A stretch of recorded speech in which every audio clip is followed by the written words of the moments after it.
नमस्कार विद्यार्थी मित्रांनो, मी प्राध्यापक M J. Shaikh. M J. Shaikh English अकॅडमीमध्ये आपण सर्वांचं स्वागत आहे. विद्यार्थी मित्रांनो, आज आपण TCS IBPS क्वेश्चन पेपर्स ज्या प्रिव्हियस इयर्स क्वेश्चन पेपर झालेले आहेत त्याच्यातली तिसरी क्वेश्चन पेपर सॉल्व करून घेणार आहोत.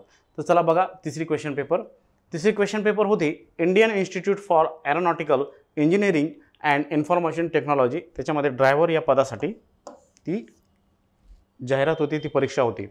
आता ती एक्झाम कधी झाली? ती एक्झाम झाली 11/6/2023 आणि त्याची वेळ काय होती? 12:30 ते 2 ही त्याची वेळ होती. तर विद्यार्थी मित्रांनो, या परीक्षेमध्ये कसे प्रश्न विचारले गेलेत ते आपण बघूयात. आता यामध्ये पहिला क्वेश्चन आहे बघा, arrange the sentence in the correct order to form a coherent paragraph. म्हणजेच हे प्रश्न कशावर आहे? प्रश्न आहे पॅराजंबलवर. कशावर आहे? पॅराजंबलवर हा क्वेश्चन विचारला आहे. आता इथे बघूयात आपण 4 वाक्य दिलेत ABCD.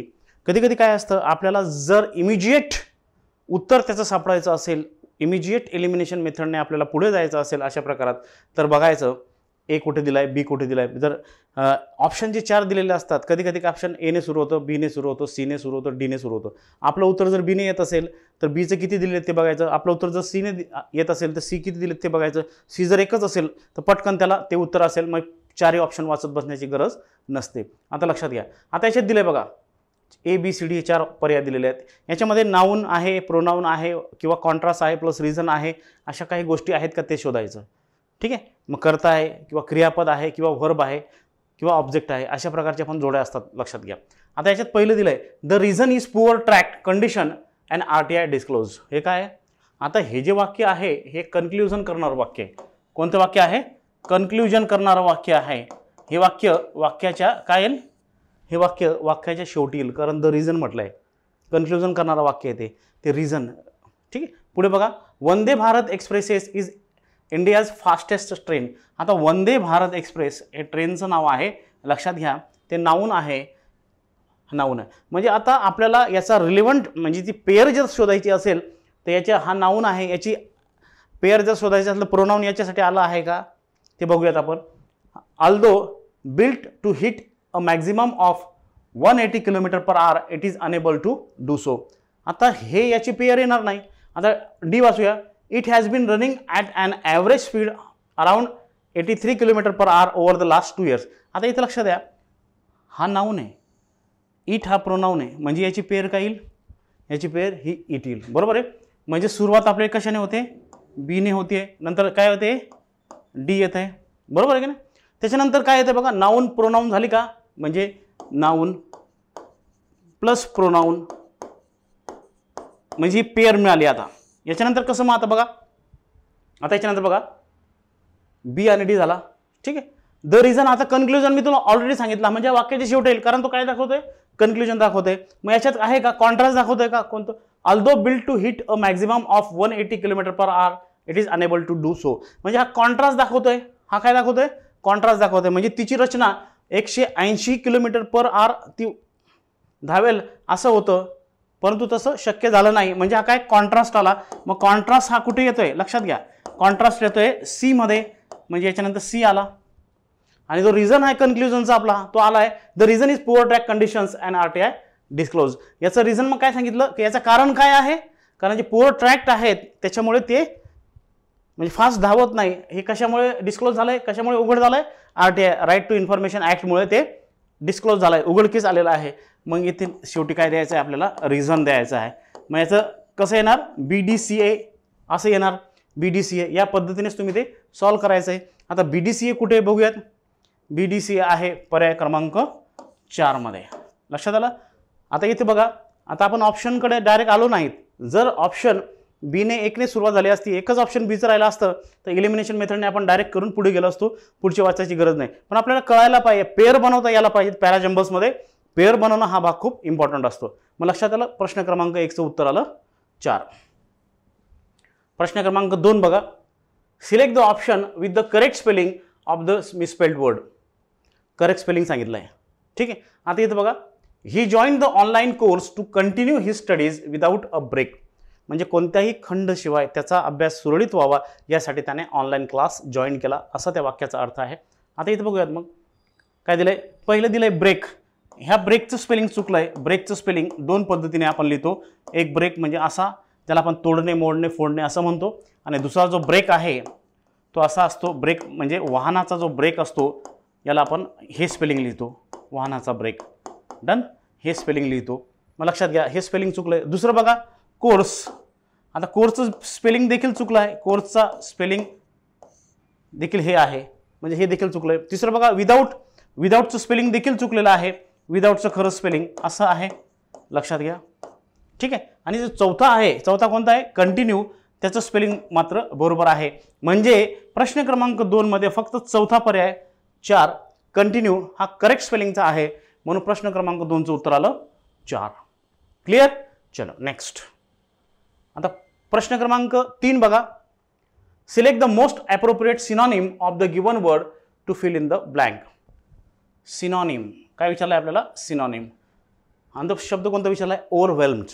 ओव्हरवेल्म म्हणजे काय, ओव्हरवेल्मचा अर्थ होतो एखाद्या गोष्टीवर मात करणे, किंवा ओव्हरवेल्म आपण तेव्हाही म्हणतो काय, की एखाद्याला चिथडून आपण जो पुढे जातो किंवा एखाद्याला मात करून आपण पुढे जातो त्याला ओव्हरवेल्म म्हणतो. किंवा ओव्हरजॉईड हा शब्द देखील ओव्हरवेल्म्ड या अर्थाने वापरला जातो, लक्षात घ्या. मग ठीक आहे. आता याचा ओव्हरवेल्मचा अर्थ काय, म्हणजे ओव्हरकम, म्हणजेच आपण याला काय म्हणू शकतो, मात करणे असा अर्थ आपण गृहीत धरू शकतो.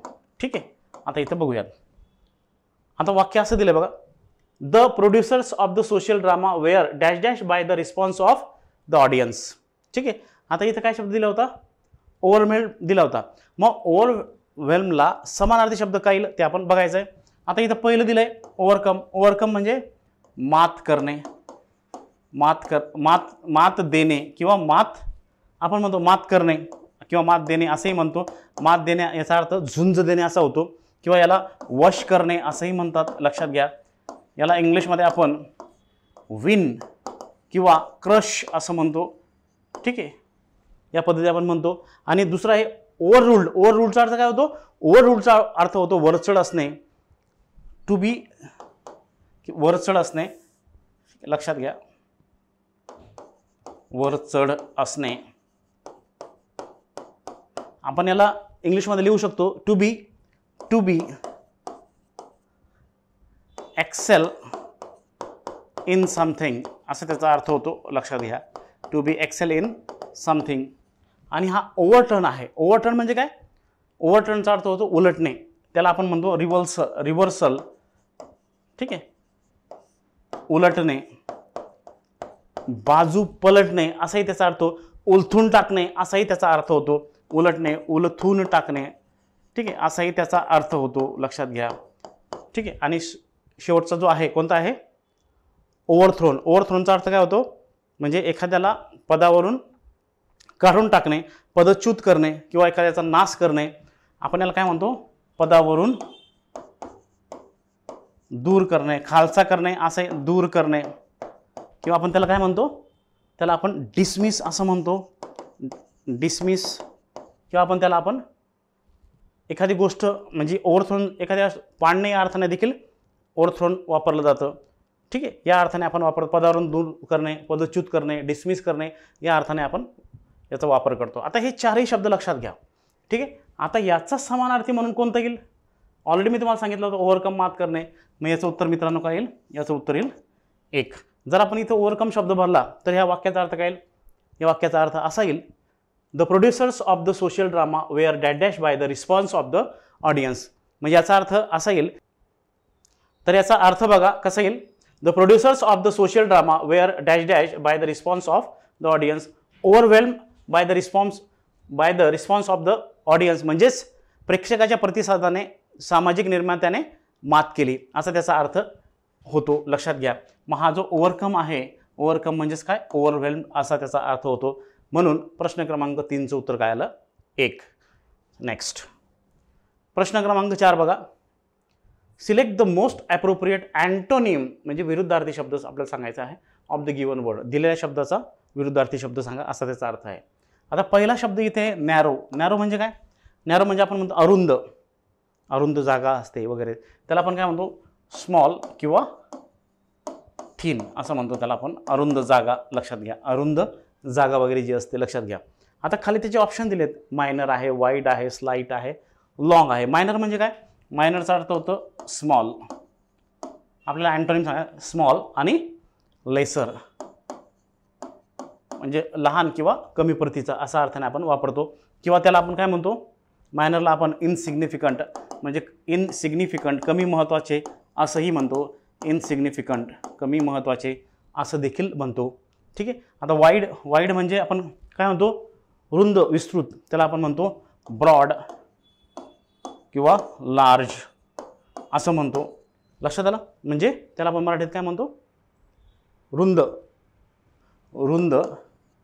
किंवा विस्तीर्ण असं मराठीत त्याला आपण म्हणत असतो. लक्षात घ्या. ठीक आहे. मग आता नॅरोचा विरुद्धार्थी काय येईल, वाईड येतो. म्हणजे रुंद अरुंद असं आपण म्हणतो ना, मग हा पर्याय योग्य येईल. पण आपण चारही पर्याय बघूयात. स्लाइट म्हणजे काय, स्लाइटचा अर्थ होतो स्मॉल, म्हणजे आपण त्याला काय म्हणतो स्मॉल, थोडे, मामूली असं म्हणतो ना. मायनर असंही आपण याला म्हणू शकतो किंवा वीक असंही म्हणू शकतो. कमकुवत, थोडे, थोडे कमकुवत असं आपण याला म्हणत असतो. स्लाइटला थोडंसं, स्लाइटली असं म्हणतो आपण, थोडंसं, जरासं, मामुलीसं असं, म्हणजे मामुली वगैरे असे देखील त्याला म्हणतात.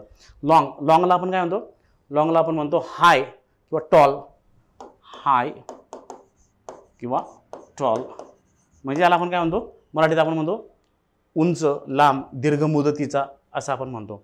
आता मग अँटोनिम सांगितला होता कसला, नॅरोचा अँटोनिम. मग काय येईल, नॅरोचा अँटोनिम येईल वाईड, विरुद्धार्थी शब्द येईल वाईड. लक्षात आलं. चलो नेक्स्ट प्रश्न क्रमांक 5 बघा. Select the most appropriate synonym of the given word. Synonym म्हटलंय बघा. आता सिनॉनिम काय आहे ते आता बघूयात आपण. समानार्थी शब्द आपल्याला शोधायचा आहे. आता इथे दिलंय बघा ॲस्ट्यूट. ॲस्ट्यूटचा अर्थ काय होतो, सगळ्यात महत्त्वाचं ते आता समजायला पाहिजे आपल्याला. ॲस्ट्यूटचा अर्थ होतो मुत्सद्दी व्यक्ती. आपण त्याला क्लेवर, वाईज, इंटेलिजंट, शार्प असं म्हणतो. आता अगोदर क्लेवर, इंटेलिजंट, शार्प म्हणजे हुशार, मुत्सुद्दी असं आपण त्याला म्हणतो. कशाला ॲस्ट्यूटला. लक्षात घ्या. आता याचा आपल्याला काय सिनॉनिम बघायचा आहे. आता सिनॉनिम म्हटला ते 4 ऑप्शन दिलेत, कन्फ्यूज, परसेप्टिव्ह, हॅलो, स्टुपिड. बरोबर आहे. आता याचा सिनॉनिम आता आपण बघूयात. आता कन्फ्युज्ड म्हणजे काय तुम्हाला माहिती आहे. कन्फ्युज्ड म्हणजे पझल्ड म्हणजेच गोंधळलेले, बरोबर आहे. त्याला किंवा आपण असं म्हणू शकतो डिस्ट्रॅक्टेड किंवा गोंधळलेला असं आपण म्हणू शकतो. गोंधळलेला, लक्षात घ्या, गोंधळलेला असं म्हणतो. म्हणजे तो येईल का, नाही येणार. आता परसेप्टिव्ह म्हणजे काय, परसेप्टिव्हचा अर्थ होतो वाईज, नोविंग किंवा ज्याला त्या गोष्टीचं नॉलेज असतं, अवेअर असतो किंवा आणखी काय असतो, ॲलर्ट असतो, त्यालाच आपण काय म्हणतो परसेप्टिव्ह असं म्हणतो. लक्षात घ्या. मग याला आपण काय म्हणू, मराठीत आपण याला म्हणतो चाणाक्ष, हुशार, चलाक असं आपण याला म्हणत असतो. मग आपल्याला काय म्हटलं आहे तिथे की ॲस्ट्यूटचा अर्थ काय होतो, क्लिअर होतो, इंटेलिजंट होतो, शार्प होतो, चाणाक्ष, हुशार, बुद्धिमान असा होतो. मग येथे सिनॉनिम काय येणार ॲस्ट्यूटचा सिनॉनिम येणार परसेप्टिव्ह. डन. परसेप्शन आपण म्हणतो ना, एखाद्याची समज, जाणीव, ज्ञान असणे वगैरे आपण म्हणतो. डन. आता पुढे बघा हॉलोचा अर्थ काय होतो, हॉलोचा अर्थ होतो व्हॅकंट किंवा पोकळ म्हणतो ना, किंवा एम्प्टी असं आपण म्हणतो. ठीक आहे. एम्प्टी असं आपण म्हणतो. किंवा त्याला आपण दुसरा आणखी काय म्हणतो, पोकळ म्हटला तर म्हणजेच काय, त्याला आपण इंग्लिशमध्ये म्हणतो अनफिल्ड, म्हणजेच काय, रिकामा, पोकळ असं आपण म्हणतो. कशाला, हॅलोला, रिकामा, पोकळ असं आपण म्हणत असतो. आणि शेवटचा शब्द आहे स्टुपिड माहिती आहे तुम्हाला. स्टुपिड म्हणजे इन्सेन म्हणजेच मूर्ख आपण त्याला म्हणत असतो. लक्षात घ्या. मग प्रश्न क्रमांक 5 ॲस्ट्यूटचा समानार्थी शब्द काय आला, परसेप्टिव्ह, दुसरा पर्याय आला. प्रश्न क्रमांक 5चं उत्तर आलं 2. क्लिअर. चलो नेक्स्ट. आता प्रश्न बघूयात 6 नंबरचा. Select the most appropriate option to fill in the blank. Select the most appropriate option to fill in the blank. आता यामध्ये बघा, Hari dash dash his maths tables well before the test. आता well before the taste म्हणजे या ॲक्शनवरून तुमच्या लक्षात येत असेल की हरीने परीक्षेपूर्वीच त्याचे पाढे पाठ केले असा त्याचा अर्थ आहे. म्हणजे एखादी गोष्ट करण्यापूर्वीच ॲक्शन कंप्लीटेड केली. आणि जर असं असेल तर ती ॲक्शन V2 म्हणजेच सिम्पल पास्टमध्ये येत असते. बिफोरचा काळ हा सिम्पल पास्ट टेन्स असतो, लक्षात घ्या. एखाद्या वाक्यात बिफोर येत असेल तर लक्षात घ्या तिथं आपण तर ती ॲक्शन झालेली असते, लक्षात घ्या. नॉट रिसेंटली, आधीच झालेली असते. म्हणजेच याचा अर्थ काय होतो, बिफोरचा काळ कोणता येतो, V2 येतो. मग लक्षात घ्या. आता इथं V2 म्हणजे कुठं आहे दिसतो, हॅव लर्न्ड हा परफेक्ट प्रेझेंट आहे. लर्न्ड म्हणजे सिम्पल पास्ट आहे म्हणजे V2 आहे, हे त्याचं उत्तर येईल. लर्निंग येणार नाही. हॅज लर्न तर अजिबात येणार नाही. हॅव हॅज हॅड नंतर V3 येतं. लर्न हा V1 आहे म्हणून हे येणार नाही. मग प्रश्न क्रमांक 6चं उत्तर काय आलं, 2 आलं. Hari learned his maths tables well before the test. Done. Yes. पुढे प्रश्न क्रमांक 7 बघा. यामध्ये बघा, select the most appropriate meaning of the given idiom. इडियमवर हा प्रश्न आहे आणि इडियमचा प्रॉपर अर्थ विचारला आहे. इथं काय विचारलं बघा, to be like peas in a pod. To be like peas in a पॉडचा अर्थ होतो म्हणजे एखादी गोष्ट समसमान असणे किंवा एखादी गोष्ट त्या समान असणे. ठीक आहे. व्हेरी सिमिलर असा याचा अर्थ होतो. व्हेरी सिमिलर असा त्याचा अर्थ होतो. डन. किंवा आपण त्याला हा म्हणतो ना, एक दूजे के लिए बने हुए आहे म्हणजे आपण म्हणतो ना, हां आपण म्हणतो नेहमी म्हणत असतो अ couple made for each other असं म्हणत असतो बघा. अ couple made for each other, for each other आपण म्हणत असतो. आलं लक्षात. या पद्धतीचा हा अर्थ आहे. मग म्हणजे खूप समान असणे, एकमेकांसाठी बनलेले असणे, तर त्या पद्धतीने काय येईल, मग त्या पद्धतीनेच काय येईल, to be alike in every way म्हणजे प्रत्येक बाबतीत समान. या अर्थाने त्याचं उत्तर हे येईल, पहिलं येईल. ठीक आहे. दुसरं बघा, टू शेअर एव्हरीथिंग इक्वली सर्व गोष्टी समान शेअर करणे नाही. To be fighting all the time नेहमी भांडत राहणे नाही. To study at the same school सारखे एकच शाळेत अभ्यास करणे नाही. मग काय काय very similar. A couple made for each other म्हणजे खूप समान असणे, एकमेकांसाठी बनलेले असणे. या पद्धतीने आपण म्हणतो to be like peas in a pod. Done. प्रश्न क्रमांक 7चं उत्तर काय आलं, प्रश्न क्रमांक 7चं उत्तर आलं 1. ठीक. नेक्स्ट प्रश्न क्रमांक 8 बघा. आता select the most appropriate antonym of the given word. Antonym म्हटलं आहे. Select the most appropriate antonym of the given word. आता इथे ब्लंट. ब्लंट म्हणजे काय, ब्लंटचा अर्थ 2 अर्थाने आपण वापरतो. एक ब्लंट म्हणजे त्याला धार नसेल तर आपण बोथट म्हणतो आणि जर हुशार नसेल तर त्याला आपण डल म्हणतो. ठीक आहे. ब्लंट म्हणजेच आपण नॉट शार्प असं म्हणतो किंवा त्याला एक हुशारीच्या बाबतीत म्हटला तर डल असं म्हणतो आपण. म्हणजे आपण त्याला काय म्हणतो, एकतर काय म्हणतो किंवा त्याला आपण स्लो देखील म्हणतो. लक्षात घ्या. बोथट किंवा मंद असं देखील आपण त्याला म्हणत असतो. स्लो म्हणजेच मंद असं म्हणत असतो. आता इथे बघा, ब्लंटचा काय म्हटलं, विरुद्धार्थी शब्द कोणता आहे. आता क्लिअर म्हणजे स्पष्ट, नॉट ऑब्स्क्युअर म्हणजे क्लिअर. क्रिस्प म्हणजे काय, क्रिस्पचा अर्थ काय होतो, म्हणजे कुरकुरीत असतात. फ्रेश किंवा ब्रिटल आपण त्याला म्हणतो. फ्रेश किंवा ब्रिटल आपण त्याला म्हणत असतो. लक्षात घ्या. कुरकुरीत जे असतात है ना, त्याला आपण मराठीत काय म्हणतो, कुरकुरीत असं म्हणत असतो. लक्षात घ्या. ठीक आहे. किंवा ताजेतवाने असं म्हणत असतो. आणि शार्प म्हणजे काय, शार्पचा अर्थ इथं होतो मग तीक्ष्ण, धारदार. हुशारीच्या बाबतीत आपण काय म्हणतो, शार्प आहे. बरोबर आहे. म्हणजे आपण त्याला काय म्हणतो, ब्राईट असं म्हणतो. ब्राईट स्टुडंट आहे म्हणजे शार्प स्टुडंट आहे असं म्हणतो. ठीक आहे. किंवा फास्ट आहे. फास्ट आहे. फास्ट आहे म्हणजेच काय, एखाद्या बाबतीत म्हणजे तो मॅथचे कॅल्क्युलेशन इतरांपेक्षा फास्ट करतो म्हणजे हुशार आहे अशा अर्थाने आपण वापरतो. म्हणजे शार्पचा तीक्ष्ण, धारदार असा आपण वापरतो. लक्षात घ्या. हुशारीच्या बाबतीत ब्राईट, फास्ट किंवा इंटेलिजंट असं वापरतो. लक्षात घ्या. आता खाली दिलं आहे क्विक. क्विक म्हणजे काय, जलद. आपण त्याला काय म्हणतो, फास्ट. फास्ट हा जलदच्या अर्थाने वेगळा आहे. लक्षात घ्या. ठीक ना. आणि येथे क्विक आपण कसं वापरतो, क्विकला आपण म्हणतो रॅपिड. रॅपिड म्हणतो किंवा त्याला आपण काय म्हणतो, ॲक्टिव्ह म्हणतो. किंवा आणखी काय म्हणतो, आणखी त्याला आपण म्हणतो फास्ट असं म्हणतो. ऑलरेडी मी तुम्हाला बोललो. म्हणजे स्पीडच्या बाबतीत फास्ट. लक्षात आलं? मग आपण याला काय म्हणूया? जलद, शीघ्र, तत्पर अशा अर्थाने आपण ते म्हणत असतो. ब्लंटचा विरुद्धार्थी शब्द विचारला आहे आपल्याला. मग ब्लंट म्हणजे बोथट, नॉट शार्प. त्याचा विरुद्धार्थी काय येईल मग? शार्प. डन. प्रश्न क्रमांक 8चं उत्तर आलं 3. नेक्स्ट प्रश्न क्रमांक 9 बघा. Select the most appropriate option to fill in the blank. Select the most appropriate option to fill in the blank. आता याच्यात बघा, they dash dash a large number of CRPF personnel to maintain law and order. आता इथं विचारलं आहे म्हणजे हा टेन्सवर question आहे. कशावर आहे? टेन्सवर क्वेश्चन आहे. लक्षात घ्या. आता टेन्सवर क्वेश्चन आहे असं म्हटल्यावर सगळ्यात महत्त्वाची गोष्ट काय होती? लक्षात घ्या. They dash dash a large number of CRPF personnel to maintain law and order. म्हणजे कायदा व सुरक्षा व्यवस्थित राखण्यासाठी त्यांनी काय मोठ्या प्रमाणात CRPF जवान तैनात केले होते, या अर्थाने वाक्य येते. तैनात केले होते. आता याच्यामध्ये बघा, आता ऑप्शन बघूयात. बहुतेक विद्यार्थ्यांना वाटतं सर प्रेझेंट टेन्स नाही येणार, परफेक्ट प्रेझेंट नाही येणार का, परफेक्ट पास्टच का? आता इथे बघा, ऑप्शनवरून आपल्या लक्षात येईल.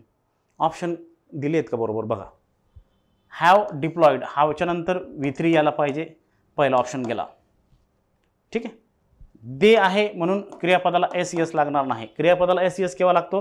जेव्हा करता ही, शी, इट असेल तर लागतो. तिथं दे आहे, देला लागत नाही. ठीक आहे, म्हणजे हा पण गेला. Had diploid, had diploid. आता लक्षात घ्या, हॅड डिप्लॉइड हा एकच ऑप्शन इथं बरोबर आहे. का? They had deployed a large number of CRPF personnel to maintain law and order. हा एक पर्याय बरोबर आहे.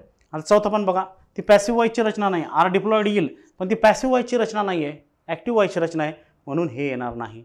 मग आरच्या पुढे इथे V3 येणार नाही, म्हणजे हे रॉंग आहे. लक्षात आलं मित्रांनो? मग लक्षात घ्या, याचं प्रॉपर ऑप्शन कोणतं येईल? मग प्रॉपर ऑप्शन याचं येईल 3. They had deployed a large number of CRPF personnel to maintain law and order. म्हणजे कायदा आणि सुव्यवस्था राखण्यासाठी त्यांनी मोठ्या प्रमाणात CRPF जवान तैनात केले होते, असा त्या वाक्याचा अर्थ आहे. म्हणून प्रश्न क्रमांक 9चं उत्तर आलं 3. नेक्स्ट प्रश्न क्रमांक 10 बघा. आता given below are 4 jumbled parts of a sentence. Given below 4 parts of a sentence. Select the option that gives their correct order forming a meaningful and coherent sentence. म्हणजे कशावर आहे? पॅराजंबलवर आहे. कशावर आहे? पॅराजंबलवर हा क्वेश्चन आहे. जर एलिमिनेशन मेथडने प्रश्न सुटत असेल तर इमिजिएट तो सोडायचा आणि पुढे जायचं परीक्षेत. लक्षात घ्या. डन. आता याच्यामध्ये बघा, आपण पेअरच्या अनुषंगाने जर आपण गेलो तर लक्षात घ्यायचं, याच्यात सब्जेक्ट आला आहे का? हां, काय सब्जेक्ट आला आहे का? व्हर्ब आला आहे का? ॲडव्हर्ब आला आहे का? कॉम्प्लिमेंट आला आहे का? प्रिपोजिशन ऑब्जेक्ट आला आहे का? या गोष्टी बघायचं. कारण पॅराजंबल सोडवण्यासाठी तुमचं ग्रामर तर तितकंच पाहिजे, पण तुमचं रीडिंग स्किल पण तेवढंच चांगलं पाहिजे. मग लक्षात घ्या. आता क्वाईट इझिली हा ॲडव्हर्ब आहे, याची जागा ही व्हर्ब नंतर असते. याची जागा कुठे असते? व्हर्ब नंतर असते. मग स्टार्टिंग पॉईंट येऊ शकतो का? नाही येणार. हा स्टार्टिंगला येणार नाही. Like minded people, like minded people हा केव्हा येत असतो? लाईक माइंडेड पीपल हा केव्हा येत असतो? हा खरंच तर लोकांचं वर्णन केलं झाल्यानंतर येत असतो. मग तो सुद्धा सुरुवातीला येणार नाही. लक्षात घ्या. पुढे द एजेंडा वॉज पास्ट. आता बघा, द एजेंडा वॉज पास्ट म्हणजे पहिली गोष्ट काय आली? सब्जेक्ट प्लस वर्ब आला का? द एजेंडा सब्जेक्ट आला, वॉज पास्ट म्हणजे ठीक आहे, सब्जेक्ट वर्ब आला. डन. त्याच्यानंतर आता वर्ब आला आहे, त्याच्यानंतर मग काय सांगितलं तुम्ही? ॲडवर्ब बोललो होतो तुम्हाला, बोललो होतो ना ॲडवर्ब. मग ॲडवर्ब कुठे आहे? ॲडवर्ब कुठे आहे? ॲडवर्ब इथे. The agenda was pass quite easily म्हणजे हा ॲडवर्ब आला. बरोबर आहे. हा काय आला? ॲडवर्ब आला. म्हणजे सुरुवात कशी झाली? सीने सुरुवात झाली. त्याच्यानंतर काय आलं? ए आलं. आता सीने सुरुवात झाली. CA कुठे बघा बरं. हे 2 आले तरी आपलं उत्तर आपल्याला मिळतं. बरोबर आहे काय? आपल्याला आपलं उत्तर मिळालं आहे CA DB, हे त्याचं उत्तर येईल. आता तिसरं पण बघूयात. हां, इझिली बाय नेटवर्किंग विथ हे तिसरं येईल. पीपल आहे by networking with like minded people. बरोबर आहे. मग काय आलं त्याचं उत्तर? CA DB हे त्याचं उत्तर आलं होतं. म्हणजे आपल्याला जोड्या जोडताना, पेअर बनवताना एक गोष्ट जर लक्षात आली, आपल्याला सुरुवातीला पेअर मिळाली आणि ऑप्शनमध्ये बघायचं पेअरचं ऑप्शन आहे का.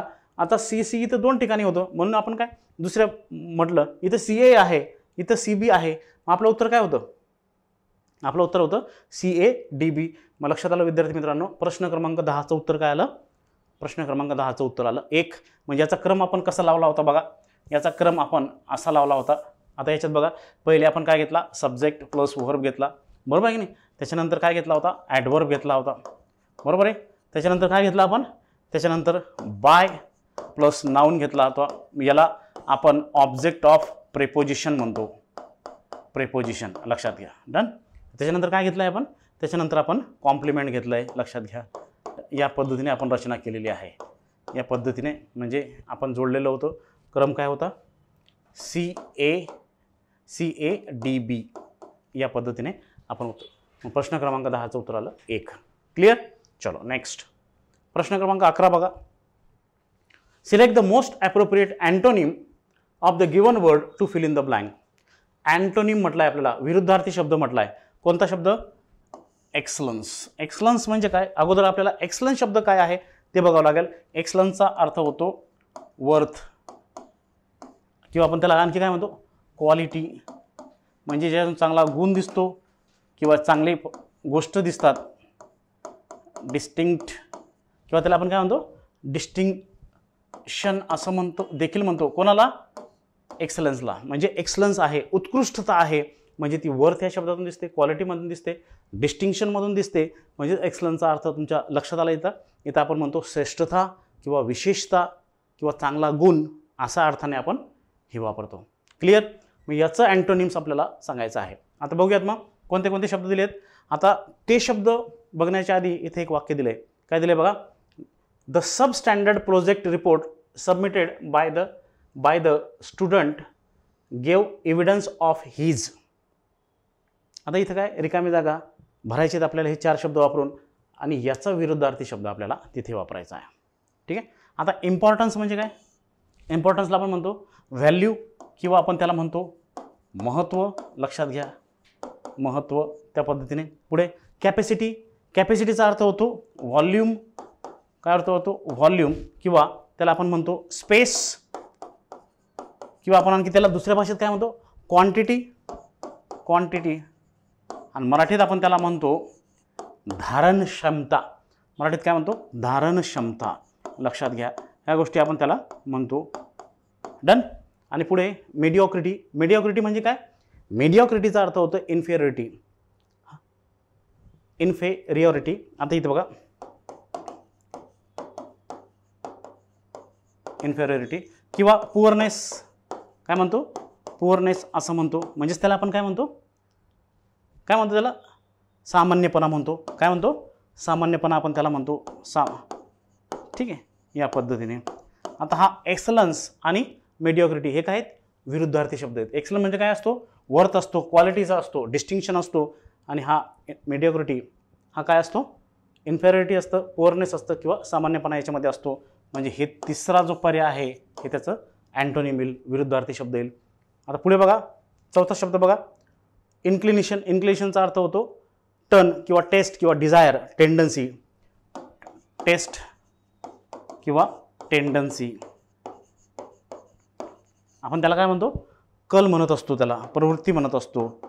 कल किंवा प्रवृत्ती असं म्हणत असतो. मग लक्षात घ्या विद्यार्थी मित्रांनो. प्रश्न क्रमांक 11चं उत्तर काय आलं, 3 आलं. क्लिअर. चलो नेक्स्ट. आता प्रश्न क्रमांक 12 बघा. Select the most appropriate meaning of the given proverb. Select the most appropriate meaning of the given proverb. आता यामध्ये आहे बघा, Rome wasn't build in a day. Rome was not build in a day. आता आपल्याला विद्यार्थी मित्रांनो माहिती आहे, Rome was not build in a day. आता ही म्हण जी आहे, Rome was not build in a day, म्हणजे जी महत्त्वाची कामं असतात ते तडकाफडकी होत नाही.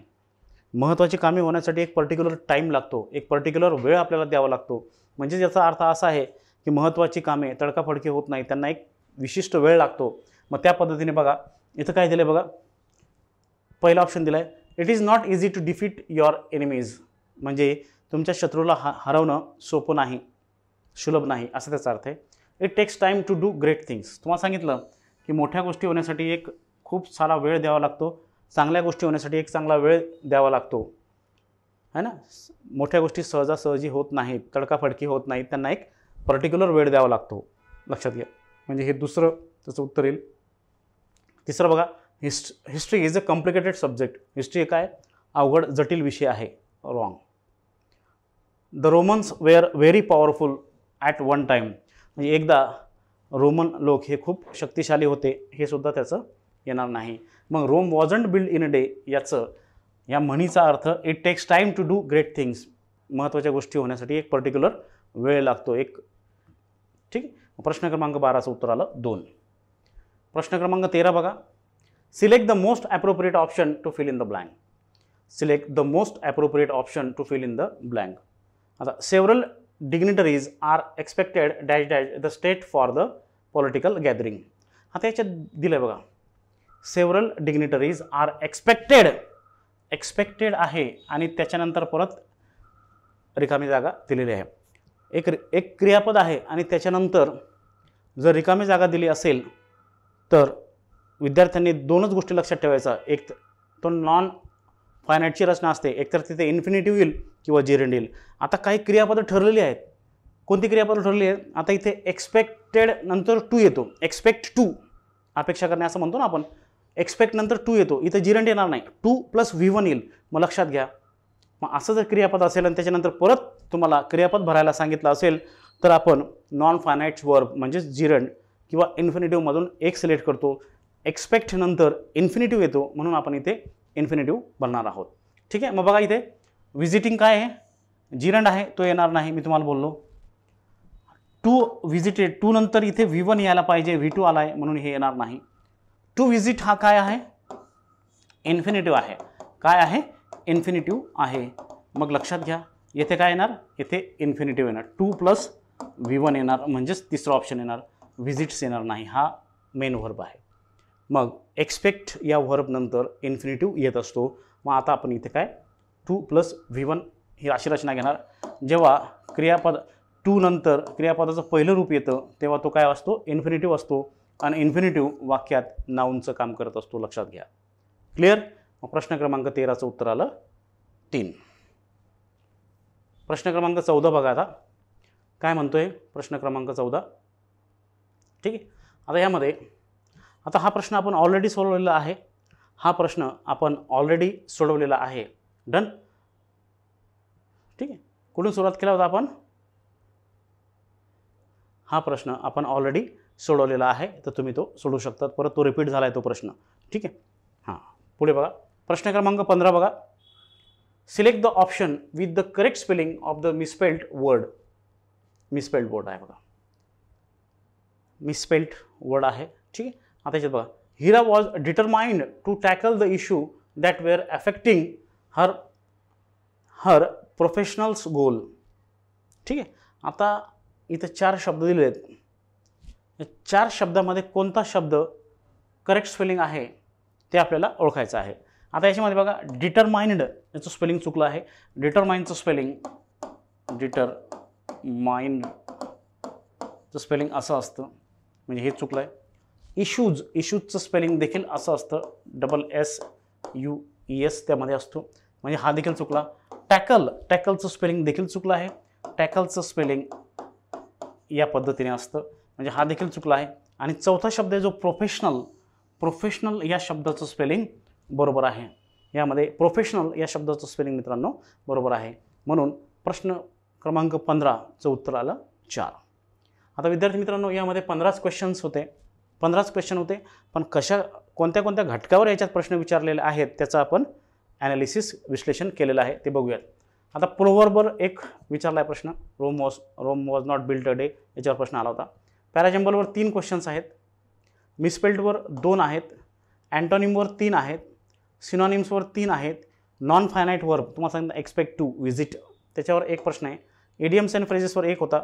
टेन्सवर 1 होता. मग लक्षात आलं विद्यार्थी मित्रांनो, तुमच्या लक्षात आलं असेल. इथं बघा, आता जर काउंट केलं 15 क्वेश्चन होते याच्यामध्ये. 4, 6, 9, 12 आणि 3 15. टोटल क्वेश्चन किती आहेत? 15 आहेत. 15 मार्कला याच्यावर विचारलं होतं. व्होकॅब्युलरीला बघा, antonym, synonym, one words, idiom आहे यामध्ये. इथे वन वर्ड विचारलेलं नाही आहे. ठीक आहे. प्रोव्हर्ब आहे, म्हणजे 8 क्वेश्चन हे व्होकॅब्युलरीवर आहे 15पेक्षा, म्हणजे व्होकॅब्युलरीवर तुम्ही अभ्यास करताना जास्त जोर द्यायचा आहे मित्रांनो, लक्षात घ्या. तर आय होप विद्यार्थी मित्रांनो हे लेक्चर तुम्हाला कळलं असेल अशी अपेक्षा करतो आणि हे लेक्चर संपवतो. धन्यवाद.